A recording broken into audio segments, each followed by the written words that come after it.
அன்பர்களே, ஆண்டவராகிய இயேசு கிறிஸ்துவின் நாமத்தில் உங்களுக்கு மனம் நிறைந்த வாழ்த்துக்களை தெரிவித்துக் கொண்டு சத்திய வசனம் திருமறை பாட நிகழ்ச்சிக்கு உங்களை அன்போடு அழைக்கிறோம்.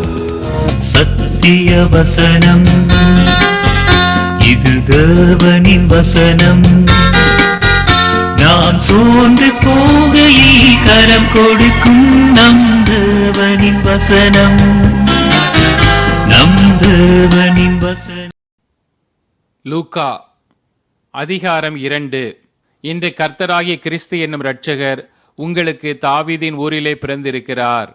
பிரியமான சகோதர சகோதரிகளே, உங்களுக்கு ஆண்டவராகிய இயேசுவின் புண்ணிய நாமத்தினாலே கிறிஸ்மஸ் வாழ்த்துதலை சொல்கிறோம். அருமையானவர்களே, கிறிஸ்மஸ் பண்டிகையை கொண்டாட ஆண்டவர் தாமே எனக்கும் உங்களுக்கும் கொடுத்திருக்கிற இந்த நல்ல ஈவுகளுக்காக, கிருபைகளுக்காக நாங்கள் நன்றி சொல்கிறோம். அருமையானவர்களே, உங்களை ஆண்டவர் ஆசீர்வதிப்பாராக. கிறிஸ்துவினுடைய மகிழ்ச்சியும் ஆசீர்வாதமும் உங்களை சூழ்ந்து அவர் உங்களை நடத்த நாங்கள் பிரார்த்திக்கிறோம். அருமையானவர்களே, கிறிஸ்துமஸை ஏன் கொண்டாடுகிறோம்? அநேகர் பல காரணங்களை சொல்வார்கள். சிலர் சொல்வார்கள் இது ஒரு பாரம்பரிய பண்டிகை என்று. சிலர் சொல்வார்கள் கிறிஸ்துமஸ் வந்தால்தான் புத்தாடையும் அதே சமயத்தில் அநேக பண்டங்களும் இனிப்புகளும் கிடைக்கிறது என்று சொல்வார்கள். சிலர் சொல்வார்கள் கிறிஸ்துமஸ் வந்தால்தான் வெகுமதிகளும் பரிசுகளும் கிடைக்கிறது என்று சொல்வார்கள். சிலர் சொல்வார்கள் கிறிஸ்துமஸ் வந்தாலே சபையானது ஒரு புத்துணர்ச்சியோடு வந்து விடுகிறது என்று சொல்வார்கள். அருமையானவர்களே, இன்றைக்கு அநேகர் கிறிஸ்துமஸை எப்படி கொண்டாடுகிறார்கள்? கிறிஸ்து அற்ற முறையிலே கொண்டாடுகிறார்கள். கிறிஸ்துவை விட்டு விலகி செல்கிற வழிகளில் கொண்டாடுகிறார்கள். அநேகருக்கு பண்டிகைகளும் பாடலும் இப்படி கொண்டாட்டங்கள் காணப்படுகிறதை தவிர கிறிஸ்துமஸை ஏன் கொண்டாடுகிறோம் என்கிற மெய்யான நிலையை மறந்து விடுகிறார்கள். பலருக்கு கிறிஸ்துமஸ் மகிழ்ச்சி தருகிறது, பலருக்கு கிறிஸ்துமஸ் வெறுப்பை தந்து விடுகிறது. அருமையானவர்களே, இன்றைக்கு ஏன் கிறிஸ்துமஸை கொண்டாடுகிறோம், அது என்ன காரணங்கள், அது என்ன காலம் என்பதை நான் சொல்ல விரும்புகிறேன். முதலாவது, Christmas is a time for giving என்று சொல்லலாம். அதாவது கொடுக்கிற ஒரு காலம்தான் இந்த கிறிஸ்மஸ் பண்டிகையின் காலமாகும். வசனம் லூக்கா 2:11 வாசித்து பாருங்கள். இன்று கர்த்தராகிய கிறிஸ்து இயேசு என்னும் இரட்சகர் உங்களுக்கு தாவீதின் ஊரிலே பிறந்திருக்கிறார். அப்படியானால் இது கிறிஸ்மஸ் என்பது கொடுக்கிற காலம், அதாவது கிவிங் டைம் என்று சொல்கிறேன். பிதாவாகிய தேவன் தன்னுடைய ஒரே குமாரனாகிய இயேசுவை இந்த உலகத்துக்கு இரட்சகராக தந்தது தான் கிறிஸ்மஸ். இதை நினைவுறுகிற ஒரு காலம். அதாவது ஆண்டவர் தேவாதி தேவன் தன்னுடைய குமாரனை உலகத்துக்கு அனுப்பின ஒரு காலம்தான் கிறிஸ்மஸ் காலமாகும். தூதன் மூலமாக இந்த செய்தி மேய்ப்பர்கள் அதை கேட்டார்கள். அதாவது இரட்சகர் பூமிக்கு வந்திருக்கிறார். அவர் எங்கே பிறந்திருக்கிறார்? பெத்லெஹேமிலே பிறந்திருக்கிறார். அவர் பூமியிலே மனிதனாக உதித்திருக்கிறார். இந்த செய்தி தான் அருமையான ஒரு கிறிஸ்மஸ் செய்தியாகும். லூக்கா 1:26 வரை வாசித்தால் கேப்ரியல் மரியாளுக்கு அந்த செய்தியை சொல்லும்போது சொல்கிறார், அவர் பெரியவராயிருக்கிறார், உன்னதமானவருடைய குமாரன் எனப்படுவார், கர்த்தராகிய தேவன் அவருடைய பிதாவாகிய தாவீதின் சிங்காசனத்தை அவருக்கு கொடுப்பார். மத்தேயு நற்செய்தி நூல் 1:20-23 வாசித்து பாருங்கள். அங்கே அவளிடத்திலே உற்பத்தியாய் இருக்கிறது பரிசுத்த ஆவியினால் உண்டானது. அவள் ஒரு குமாரனை பெறுவாள், அவருக்கு இயேசு என்று பெயரிடுவாயாக, ஏனெனில் அவர் ஜனங்களின் பாவங்களை நீக்கி அவர்களை ரட்சிப்பார் என்றார். இது யோசேப்புக்கு தூதன் மூலமாய் சொல்லப்பட்டது. அப்படியானால் இயேசு மூலமாகத்தான் ரட்சிப்பு உண்டு என்பதை நாம் புரிந்து கொள்ள அழைக்கப்படுகிறோம். அருமையானவர்களே, இந்த பகுதிகளை வாசிக்கும் பொழுது பிதாவாகிய தேவன் தன் குமாரனாகிய இயேசுவை இரட்சகராக கொடுக்கிற அந்த நிகழ்வு தான் கிறிஸ்மஸ். அப்படியான கிறிஸ்மஸ் காலம் என்பது கொடுக்கிற ஒரு காலமாகும். யோவான் 3:16 வாசித்து பாருங்கள். தேவன் தம்முடைய ஒரே பேரான குமாரனை விசுவாசிக்கிறன் எவனோ அவன் கெட்டு போகாமல் நித்திய ஜீவனை அடையும்படிக்கு அவரை தந்தருளி இவ்வளவாய் அன்பு கூர்ந்தார். அப்படியானால் இயேசுவால் தான் அந்த தேவனுடைய அன்பை நாம் புரிந்து கொள்கிறோம். தேவனுடைய பெரிய ஈவு யார் என்றால் இயேசுதான். ஆகவே தேவனாகிய கர்த்தர் தன் குமாரனையே நமக்கு தந்ததான் கிறிஸ்மஸ் காலம். அப்படியானால் கிறிஸ்மஸ் காலம் என்பது a time of giving. மனிதர்களாகிய நாம் ஆண்டவருக்கு கொடுக்கிற ஒரு காலம். கொடுக்கிறதல் என்ற உடனே அநேகருக்கு பணத்தை எண்ணுகிறார்கள். நான் பணத்தை சொல்லவில்லை. நம்மை கொடுக்க வேண்டும், நம் சரீரத்தை கொடுக்க வேண்டும், நம் ஆத்துமாவை கொடுக்க வேண்டும், நமக்குரிய எல்லாவற்றையும் அவருக்கு அர்ப்பணிக்கும்படி கொடுக்கிற ஒரு காலம்தான் இந்த காலம். முதலாவது நான் சொன்னேன், இன்றைக்கு அநேகர் கிறிஸ்மஸை ஒருவேளை கிறிஸ்து அற்ற முறையிலே கொண்டாடுகிறார்கள். நம்முடைய வாழ்க்கையிலே கிறிஸ்துவோடு சேர்ந்து கொண்டாட வேண்டும். பிதாவாகிய தேவன் தன் குமாரனை தந்தார். நம்மை அவருக்கு அர்ப்பணிக்க கொடுக்க அழைக்கப்படுகிறோம். நான் ஒரு கிறிஸ்துவ குடும்பத்தில் தான் பிறந்தேன். என் பெற்றோர்கள் எல்லாரும் ஆசிரியர்கள். ஆனால் என்னுடைய பிறக்கிற அந்த காலங்களில் என் பெற்றோர்கள் என்னை திருப்பணிக்கென்று அர்ப்பணித்தவர்கள். ஆனால் வாலிப வயதிலே ஆண்டவரை விட்டு நான் தூரம் போனேன்.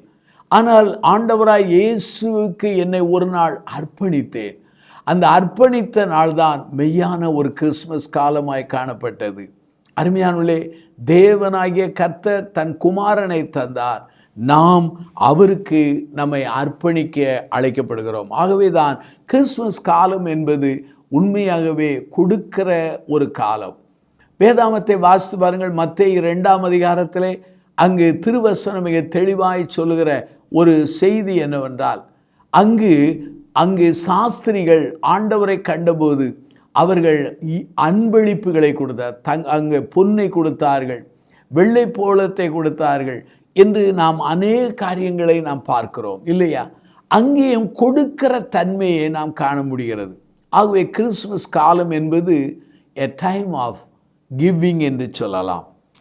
ரெண்டாவதாக, இந்த கிறிஸ்மஸ் காலம் எப்படிப்பட்ட காலம் என்று சொன்னால், Christmas is a time of for good messages என்று சொல்லலாம், அல்லது குட் டைட்டிங்ஸ் என்று சொல்லலாம்.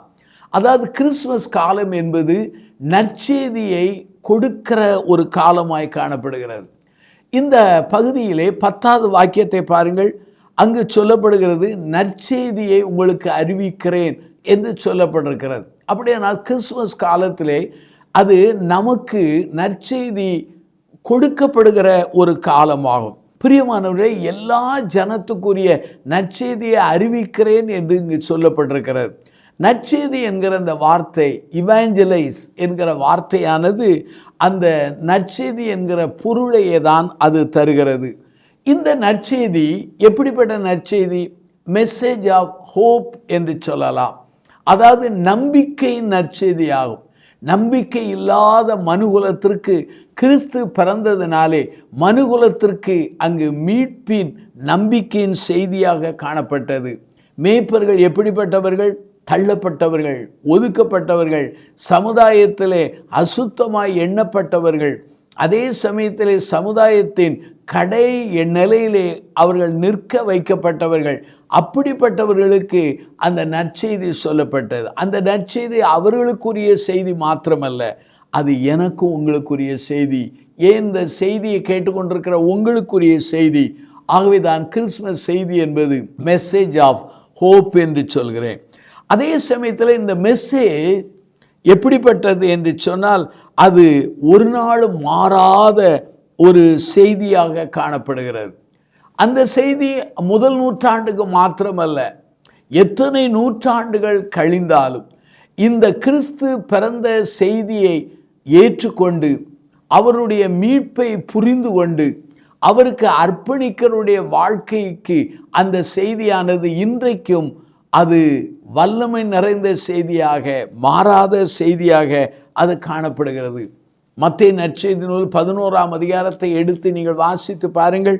28 வருத்தப்பட்டு பார சுமக்கிறவர்களே, நீங்கள் எல்லாரும் என்னிடத்தில் வாருங்கள், நான் உங்களுக்கு இளைப்பாறுதல் தருவேன் என்று சொல்கிறார். யோவான் 6ஆம் அதிகாரம் 37 பாருங்கள், என்னிடத்தில் வருகிறவர்களை நான் புறம்பே தள்ளுவதில்லை என்று சொல்கிறார். அருமையானவர்களே, என் வாழ்க்கையிலே நம்பிக்கை இல்லாமல் இருந்தேன். ஆனால் நம்பிக்கை இல்லாமல் இருந்த என் வாழ்க்கையில இயேசுவை ஏற்றுக்கொண்ட போது என் வாழ்க்கையில நம்பிக்கை தந்தார், தைரியம் தந்தார், புது வாழ்க்கை தந்தார், புது ஜீவியம் தந்தார், புதிய பொறுப்புகளை தந்தார், புதிய திட்டங்களை தந்தார், புதிய தரிசனங்களை தந்தார். எனக்காக வாழ்ந்து கொண்ட என்னை அவர் மாற்றி அநேகருக்கு ஆசீர்வாதமாய் மாற்றுகிறார் என்றால் இந்த கிறிஸ்மஸ் செய்தி தான். அப்படியே கிறிஸ்மஸ் செய்தி என்பது அது டைம் ஆஃப் கிவிங் என்று சொன்னேன். கிறிஸ்மஸ் செய்தி என்பது அது உண்மையாகவே டைம் ஆஃப் குட் மெசேஜஸ் அல்ல குட் டைட்டிங்ஸ் என்று சொன்னேன். மூன்றாவது, இந்த கிறிஸ்மஸ் எப்படிப்பட்ட ஒரு கிறிஸ்மஸ் என்பதை சொல்கிறேன். Christmas is a time for amazing grace என்று சொல்லலாம். அதாவது நம்முடைய வாழ்க்கையில அற்புதமான ஒரு கிருபையின் காலம். கிறிஸ்து மாத்திரம் பிறக்கவில்லை என்றால் கிருபையின் அர்த்தத்தை நம்மால் யாரும் புரிந்து கொள்ள முடியாது. கிருபை என்றால் என்ன?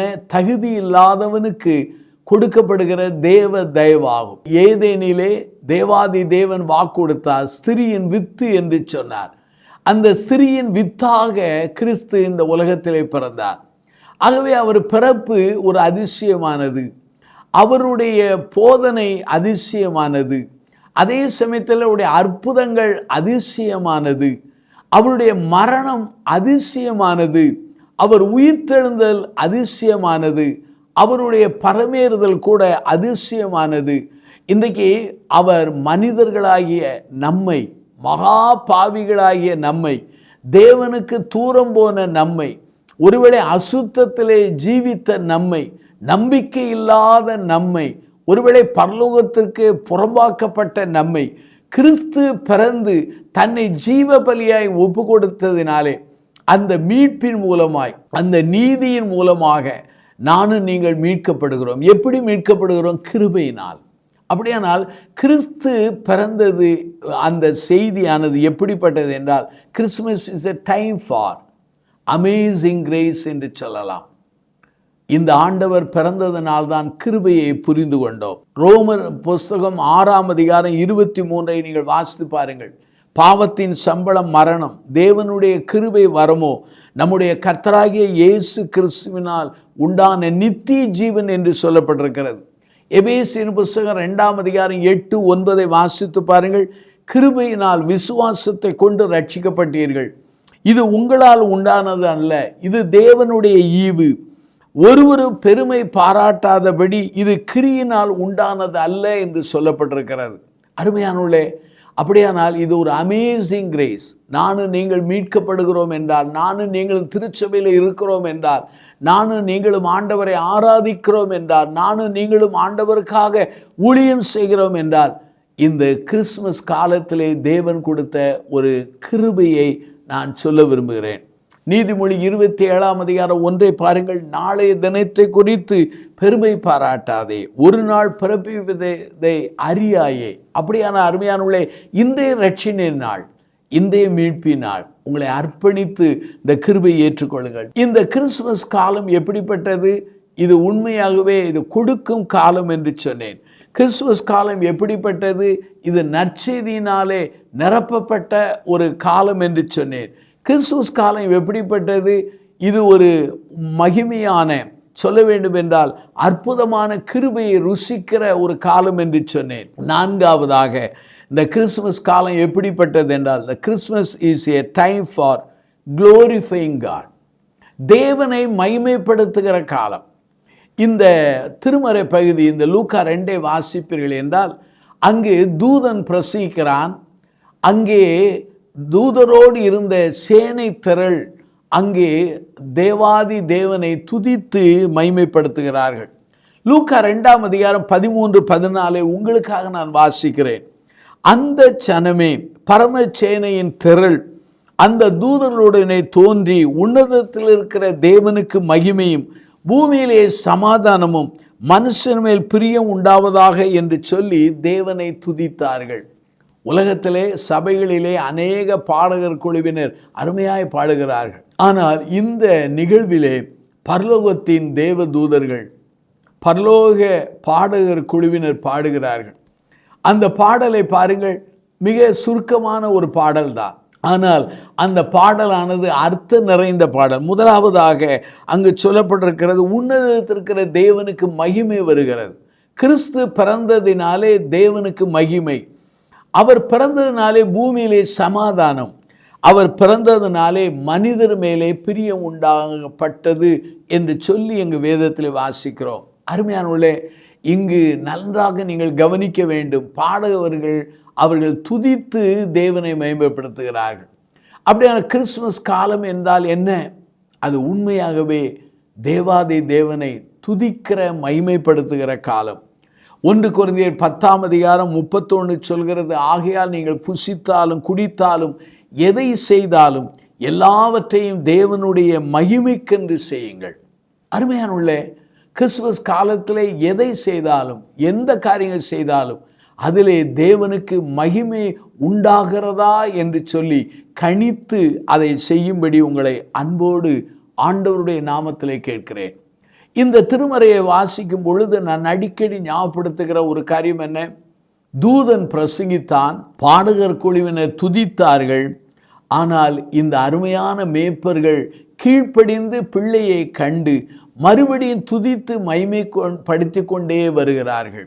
அப்படியானால் அவர்களுடைய பணி ஒரு மிஷன் பணி போல காணப்படுகிறது என்பதை நான் சொல்ல விரும்புகிறேன். அப்படியானால் தேவனை மகிமைப்படுத்துகிற துதிக்கிற ஒரு காலம்தான் கிறிஸ்துமஸ் காலம்.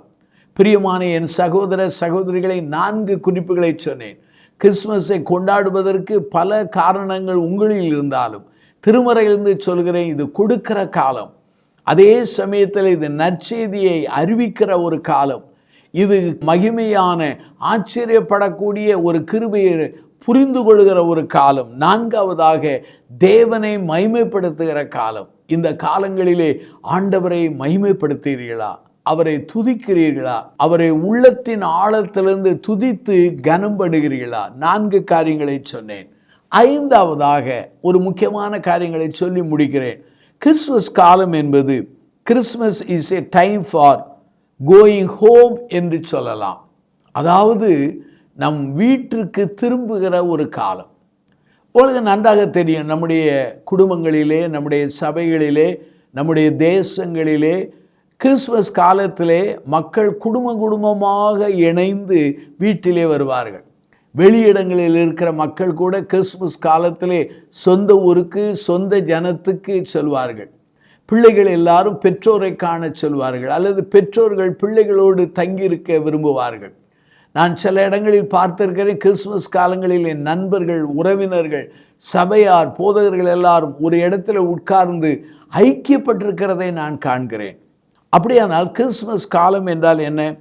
இந்த லூக்கா நற்செய்தி நூலை நீங்கள் வாசிப்பீர்கள் என்றால் அங்கு வேத வசனம் சொல்லப்படுகிறது, மரியாளும் யோசேப்பும் அங்கே பெத்லெகேமுக்கு சென்றார்கள், தங்கள் சொந்த ஊருக்கு சென்றார்கள். அந்த சென்ற சமயத்தில் தான் அங்கு கிறிஸ்து பிறந்தார். அதே போல இந்த மேய்ப்பர்களை பாருங்கள், பிள்ளையை போய் கண்டு தரிசித்து விட்டு அவர்கள் துதித்து கொண்டே அவர்கள் திரும்பி செல்கிறார்கள். அருமையானவர்களே, இது உண்மையாகவே கோயிங் ஹோம், அப்படிப்பட்ட ஒரு காலம். அருமையானவர்களே, கிறிஸ்து மாத்திரம் பிறக்கவில்லை என்றால் நம்முடைய பரம தகப்பனாகிய அந்த பரலோகத்திலே நாம் செல்வதற்கு வழியே இல்லை. பரலோகத்திற்கு செல்வக்கூடிய ஒரே ஒரு வழி கிறிஸ்து தான். கிறிஸ்து பிறந்ததினால்தான் நம்முடைய வாழ்க்கையிலே பரம சொந்த வீட்டிற்கு நாம் செல்லக்கூடிய பாக்கியத்தை பெறுகிறோம். ஒவ்வொரு பக்தர்களும் தங்கள் வாழ்க்கை முடியும் பொழுது நாங்கள் எங்கள் சொந்த இடத்துக்கு செல்கிறோம் என்பதாக, சொந்த வீட்டுக்கு செல்கிறோம் என்பதாகத்தான் சொல்லி பலர் மரித்ததை பல நூல்களிலே நான் வாசித்திருக்கிறேன். அப்படியான கிறிஸ்துமஸ் காலம் என்றால் என்ன? நமக்கு ஒரு பரலோகம் உண்டு, பரம தகப்பனுடைய வீடு உண்டு. அந்த வீட்டிலே நானும் நீங்களும் செல்லக்கூடிய அந்த கிருபையை பெறுகிறோம் என்கிற ஒரு காலம். அப்படியானால் ஆயத்தப்பட வேண்டும், மற்றவர்களையும் ஆயத்தப்படுத்த வேண்டும், நாமும் அர்ப்பணிக்க வேண்டும், பலரையும் அர்ப்பணிக்க தூண்ட வேண்டும்.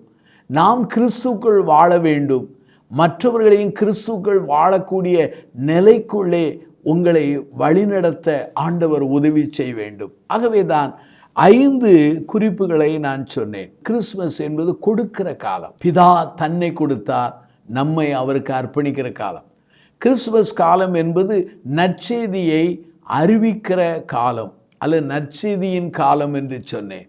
ஆகவே நம்முடைய வாழ்க்கையிலே நற்செய்தி அறிவிக்க வேண்டும். ஒரு முறை இந்தியாவிலே வடகிழக்கு பகுதிகளுக்கு நான் ஊழியத்திற்காக சென்றேன். அப்பொழுது திரிபுரா என்கிற ஒரு மாநிலத்தில் போய் அந்த கிறிஸ்துமஸ் காலத்தில் போய் நான் தங்கி அவர்களோடு சேர்ந்து பணி செய்து கொண்டிருந்தேன். கிறிஸ்துமஸ் காலம் வந்தது. கிறிஸ்துமஸ் ஆராதனையை அவர்கள் நடத்தினார்கள். நன்றாக பாடுவார்கள், நன்றாக ஆடுவார்கள். அப்படிப்பட்ட மக்கள். கிறிஸ்துமஸ் காலையிலே ஆராதனை முடிந்தது. நான் பிரசங்கித்தேன், மொழிபெயர்த்தார்கள். ஆனால் கிறிஸ்துமஸ் காலம் முடிந்த பிற்பாடு அதோடு நின்று விட்டது என்று எண்ணினேன். நம்முடைய பகுதியிலே கிறிஸ்துமஸ் காலத்திலே பண்டிகைக்கு சென்ற பிற்பாடு நன்றாக ஆகாரம் சமைத்து விருந்தூண்டு நாம் சாப்பிட்டு இளைப்பாறுவோம். ஆனால் அந்த திரிபுரா அந்த பட்டணத்திலே நான் பார்த்த ஒரு செய்தி என்னவென்றால், அந்த மக்கள் என்ன செய்தால், கிறிஸ்துமஸ் அன்றைக்கு மத்தியானம் ஒரு அருமையான ஒரு 3 மணி இருக்கும். அந்த பக்கத்தில் இருக்க எல்லா திருச்சபைகள் மக்களும், அதாவது கிளை சபைகள் மக்கள் எல்லாரும் ஒரு பெரிய பட்டணத்தில் வந்து கூடினார்கள். என்னை அழைத்து போனார்கள். ஒவ்வொரு திசையிலிருந்தும் ஒவ்வொரு மூலையிலிருந்தும் மக்கள் பாடிக்கொண்டே வந்தார்கள். பாடிக்கொண்டு வந்து அந்த பட்டணத்தினுடைய ஒரு பெரிய சந்தை வெளியிலே அவர்கள் கூடினார்கள். அந்த கூட்டத்தில் பார்த்தால் 500க்கு மேலே ஆயிரக்கணக்கான மக்கள் கூடினார்கள். அவர்கள் நன்றாக பாடினார்கள். சந்தையில் உள்ள அந்த மார்க்கெட்டுடைய எல்லா மக்களும் அந்த செய்தியை அந்த பாடலை ரசித்து கேட்டார்கள். பிறகு நற்செய்தியை என்னை கொடுக்கும்படி சொன்னார்கள். நான் சொன்னேன். அப்போது அவர்கள் சொன்னார்கள், எங்களுக்கு கிறிஸ்துமஸ் பண்டிகை என்றால் நற்செய்தியின் பண்டிகை தான். ஆச்சரியமாக இருந்தது. அது நமக்கு அறிவுள் கொடுக்கிற ஒரு செய்தியாக இருந்தது. மறுபடியும் ஞாபகப்படுத்துகிறேன், கிறிஸ்துமஸ் காலம் கொடுக்கிற காலம், கிறிஸ்துமஸ் காலம் நற்செய்தி அறிவிக்கிற காலம். கிறிஸ்துமஸ் காலமானது உண்மையாகவே ஒரு பெரிய ஒரு தேவனுடைய ஆச்சரியமான கிருபையை ருசிக்கிற காலம். கிறிஸ்துமஸ் காலமானது துதிக்கிற மகிமைப்படுத்துகிற காலம். கிறிஸ்துமஸ் காலமானது நம் சொந்த ஜனங்களோடு சொந்த வீட்டோடு இருக்கிற காலம். அதே சமயத்தில் பரலோகத்திலே நமக்கு ஒரு சொந்த வீடு இருக்கிறது என்று அதற்கு நம்மை ஆயத்தப்படுத்துகிற ஒரு காலம். இந்த செய்தியை கேட்டுக்கொண்டிருக்கிற நீங்கள் சிந்தித்து பாருங்கள், உங்கள் கிறிஸ்துமஸை எப்படி கொண்டாடுகிறீர்கள்? கண்களை மூடி நாம் பிரார்த்தனை செய்வோம். அன்பின் ஆண்டவரே, இந்த நல்ல நாளுக்காக நாங்கள் நன்றி சொல்கிறோம். அநேக சமயங்களிலே கிறிஸ்துமஸை உணர்வற்று அர்த்தமில்லாமல் கொண்டாடி இருக்கிறோம். எங்களை மன்னியும். இனி உள்ள காலங்களிலே எங்கள் கிறிஸ்துமஸை ஞானத்தோடு அர்த்த புஷ்டியோடு கொண்டாட எங்களுக்கு பலந்தாரும். கிறிஸ்துமஸ் காலத்திலே தேவாதி தேவன் குமாரனை எங்களுக்கு தந்தீர்.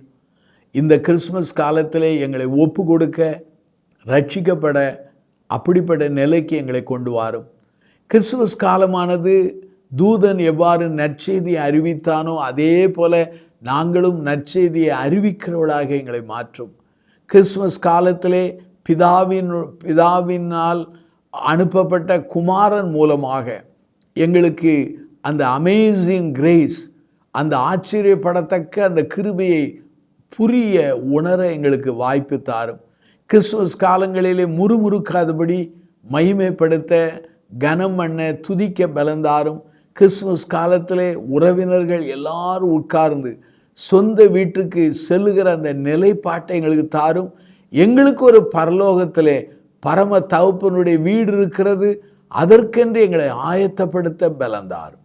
எல்லாவற்றையும் இயேசுவின் நாமத்தில் ஜெபிக்கிறோம் ஜீவனுள்ள பிதாவே, ஆமென். இந்த புத்தகம் பற்றிய விபரங்களுக்கு சத்திய வசனம் அலுவலகத்தை தொடர்பு கொள்ளவும்.